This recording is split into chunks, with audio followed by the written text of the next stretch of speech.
بسم اللہ الرحمن الرحیم۔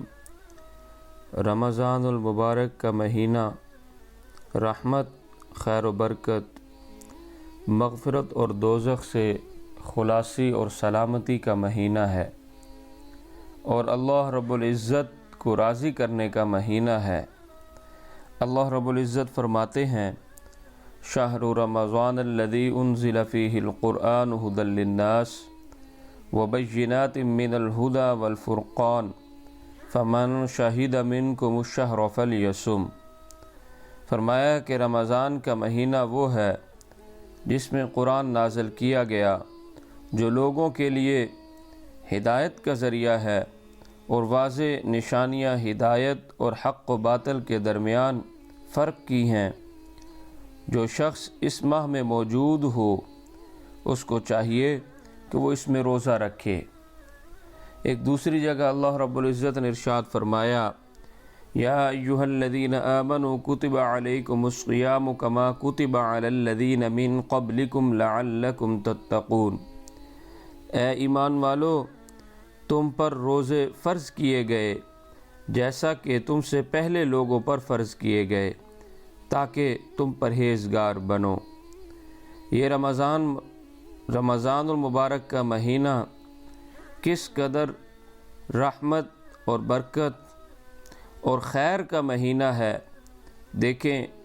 حضرت ابو ہریرہ رضی اللہ تعالی عنہ فرماتے ہیں کہ رسول کریم صلی اللہ علیہ وسلم نے فرمایا کہ جب ماہ رمضان شروع ہوتا ہے تو آسمان کے دروازے کھولے جاتے ہیں اور دوزخ کے دروازے بند کر دیے جاتے ہیں، نیز شیاطین کو قید کر دیا جاتا ہے، اور ایک روایت کے الفاظ یہ ہیں: فتحت ابواب الرحمہ، کہ رحمت کے دروازے کھول دیے جاتے ہیں، یعنی اللہ کی رحمت عام ہو جاتی ہے۔ حدیث شریف میں یہ جو فرمایا کہ آسمان کے دروازے کھول دیے جاتے ہیں، اس بات کا مطلب یہ ہے کہ اس ماہ مقدس کے شروع ہوتے ہی باری تعالیٰ کی رحمت پے در پے نازل ہونا شروع ہو جاتی ہے، اور بندوں کے اعمال نیک بغیر کسی مانع اور رکاوٹ کے قبول ہوتے ہیں۔ نیز قبولیت کا دروازہ کھل جاتا ہے کہ بندہ جو جائز دعا مانگتا ہے وہ بارگاہ الوہیت میں شرف قبولیت سے سرفراز ہوتی ہے۔ جنت کے دروازے کھول دیے جاتے ہیں، اس کا مطلب یہ ہے کہ بندوں کو ان کے اعمال صالحہ کی توفیق نصیب ہو جاتی ہے جو جنت میں جانے کا ذریعہ ہے۔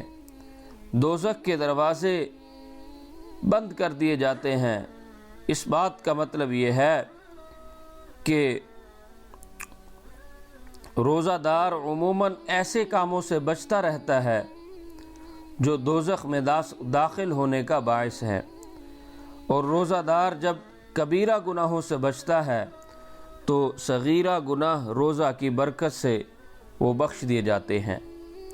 شیاطین کی جو سرکش اور سرغنہ ہوتے ہیں ان کو زنجیروں میں باندھ دیا جاتا ہے اور ان کی وہ قوت سلب کر لی جاتی ہے جس کی وجہ سے وہ بندوں کو بہکانے پر قادر ہوتے ہیں۔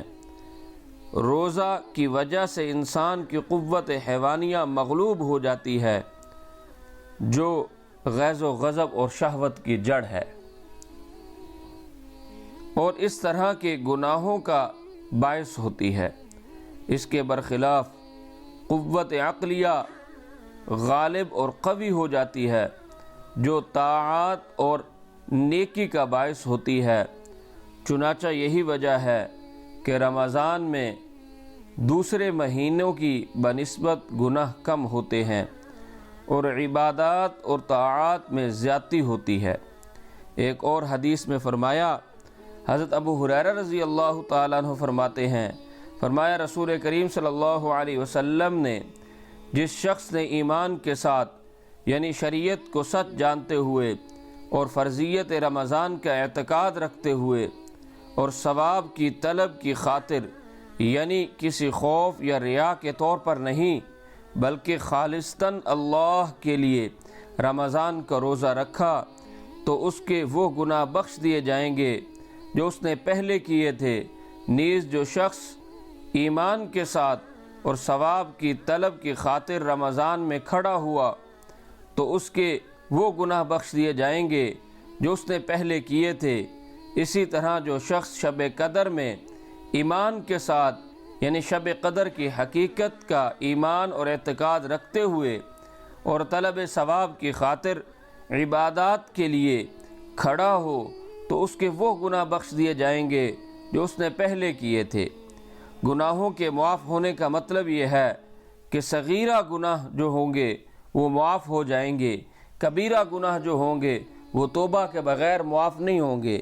البتہ اگر وہ کبیرہ گناہوں سے توبہ کرے گا تو اس رمضان کی برکت سے اللہ پاک اس کے کبیرہ گناہ بھی معاف فرما دیں گے۔ میرے دوستو، یہ اللہ کا انعام اور اکرام ہے۔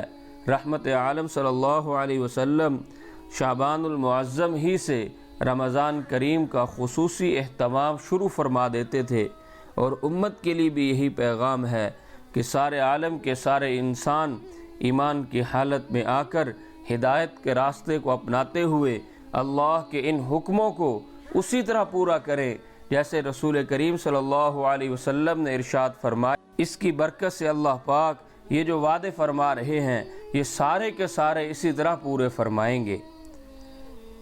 یہ ایسے ہی ہے جیسے کسی شاعر نے کہا، چشم رحمت ادھر کو بھی نظر کیجئے گا، اسی امید پہ آیا یہ گنہگار بھی ہے۔